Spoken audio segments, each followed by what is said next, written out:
Episode 157. Stress is caused by being here, but wanting to be there.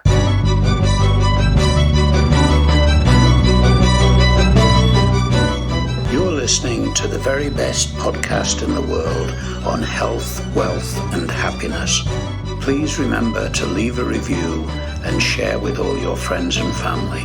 And here is your host, Lars Hilser.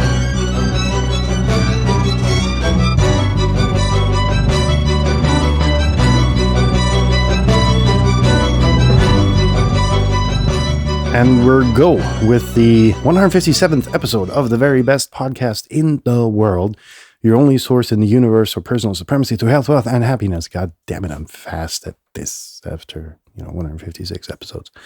And the 157th to come. Housekeeping. I know, I'm going to do it as long as it takes to really get on your nerves. Sharing is caring. This is going to be a short one. If this episode resonates with you and you think of someone that it would resonate with as well, share it with them. If you are a loyal subscriber, which I hope you are, then, you're going to be aware of all of the episodes that were there. And if you come across one in the future that, you say, hey, that friend could really use that information, share it, right? And remember to subscribe. We've got all podcast streaming services on the very best podcast in the world.com. And if we're missing one, send an email to the very best podcast in the world at gmail.com. Now that we have our housekeeping out of the way, stress is one of those things we could very well do without. And actually, while I'm recording, our devious guard dog co-host Stevie is sitting right beside me having his ear massaged. That sounds way too bizarre. For what it actually is, I think you know what I mean. And that is de-stressing.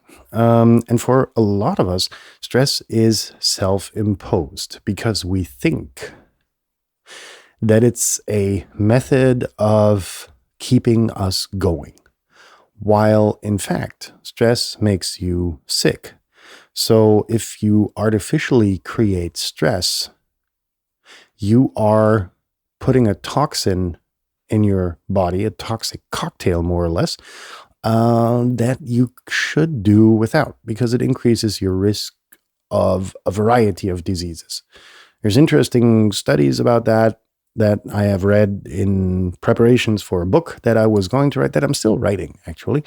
But stress is something bad. So our goal in this podcast, to a degree, is to take out these stress factors away from your life and banning them. And this episode is about the stress factor of being here in the now, but wanting to be there.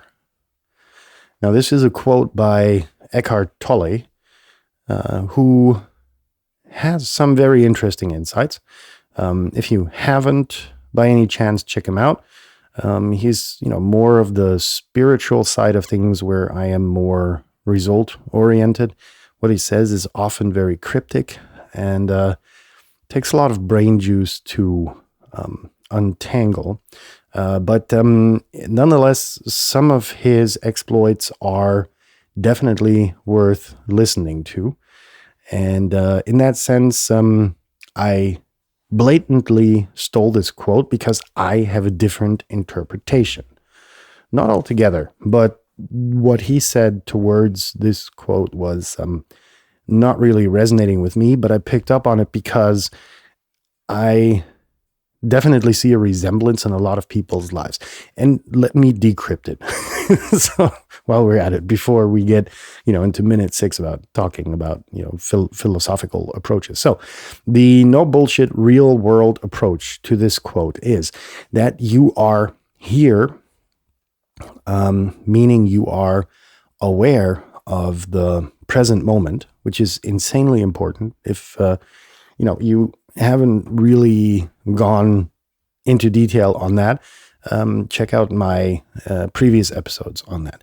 Now, the present moment is something where you should be present with all senses, meaning, let's take a very distinct situation. You're in a city somewhere, and you see a lot of people, and subconsciously, you're going to be in this mix of different pheromones and hormones being out there, but you're also amidst a dangerous cocktail of brake dust, of exhaust gases, of whatever it is. If I tell you to close your eyes and go into a subway, you're immediately going to have this distinct subway smell, which I think is the same pretty much in all corners of the planet. And that's, one of the important things. A lot of people try to lock themselves out. Have you noticed that? The increase in people walking around with headphones constantly. That's interesting. It's kind of like the interesting part about being, in a place like a city, or, let's take the opposite, being in nature, is listening to, the wind blowing through the trees, the birds chirping. In the city, it's the hustle and the bustle, and the hustle and bustle, not the hustle and bustle, the hustle and bustle.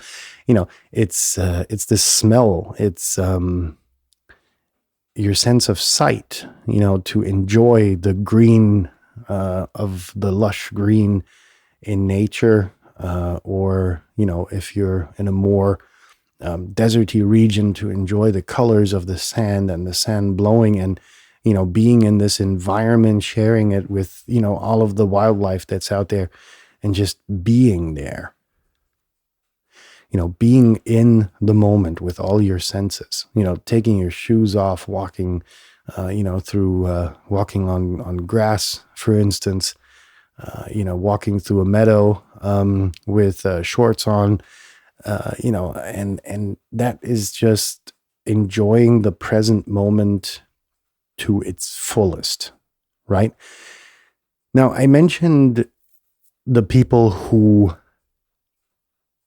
do everything to tune out, right? And that's very interesting. You see everyone walking around with headphones. That was, interesting in itself, but now you've got everybody wearing noise canceling headphones because they just want to tune out one of their senses and do whatever. I haven't really asked people what they do. Do you listen to a podcast? That will be okay. Do you listen to a radio show, because you need entertainment? Is it, not only does it take you out of that situation, it subjects you to danger as well, because all of being present in the moment with all of your senses is going to prevent certain things from happening. And it makes you subject to the awareness of others. So that's a very interesting thing. Or a very interesting thing. The same goes for this constant look down at the cell phone. You're not present, and you're putting yourself and other people in danger by doing so. Not only that, but you're tuning out and you're missing out on so many things. And with this remark about looking at the cell phone comes a very interesting observation that you should have had right now in context to this quote. We want to be there, but we are here. And in today's world, that is rather possible. You can listen to your favorite new album that was just released while walking through the city, but you're not going to be anywhere fully. Because to enjoy an album, there was a great remark by Lemmy Kilmister, the head singer of Motorhead, who remarked that no one really listens to an album anymore. And, putting a music album together is something so difficult, getting the track order right, mixing it all together, etc. There's a lot of work that goes into that. And then you've got those people who listen to a cool song that's going to be cool for about 6 or 8 weeks, if at all. And then it goes into history because the complete context of the song has gone missing. Now, that's my complaint department.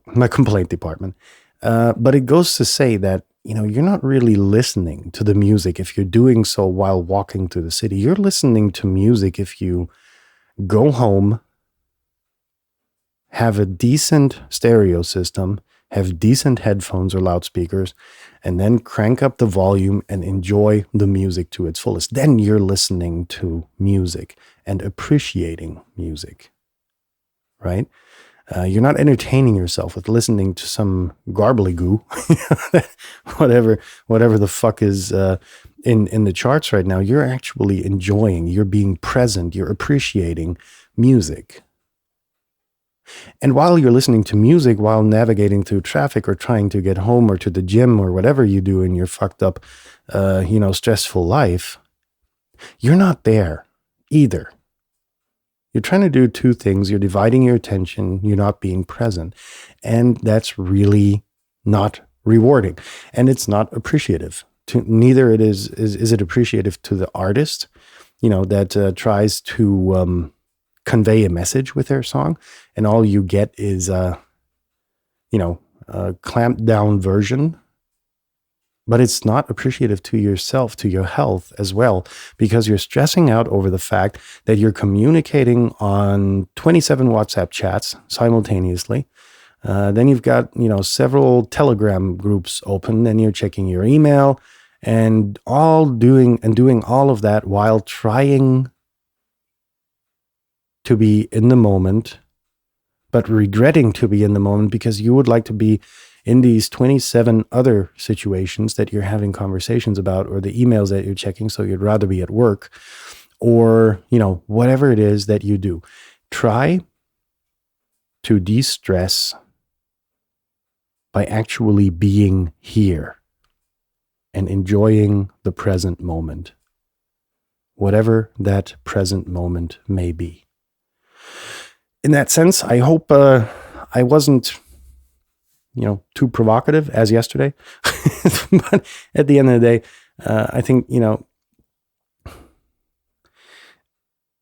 the message of this quote is just that. And I think a lot of us have forgotten to be in the present moment. And if you achieve that, being in the present moment 100%, regardless of the degree of suffering that the present moment has, it's so vivid. And it's so fucking real that if you tune out of everything else, this moment is going to be unforgettable. In that sense, I hope I was able to help. If this episode was helpful, why not go to iTunes and like it, wherever you get your podcast. But, if you know people, and I am very sure you know people, who are like that, who've got 1,000 things on their mind and forget where they actually are in the moment, share this episode with them. I'd be very grateful, because unless you achieve that, again, I'm repeating myself, sorry. So in that sense, have a nice rest of your Tuesday, and we're going to be back tomorrow. We're going to talk about your future and where it's hidden. And have a nice rest of your Tuesday. Have a successful day. If you've already had your successful day, have a good night. Leave your hands above the blanket. Peace out. And I'll see you Wednesday. Sorry, tomorrow. Peace out. Bye-bye.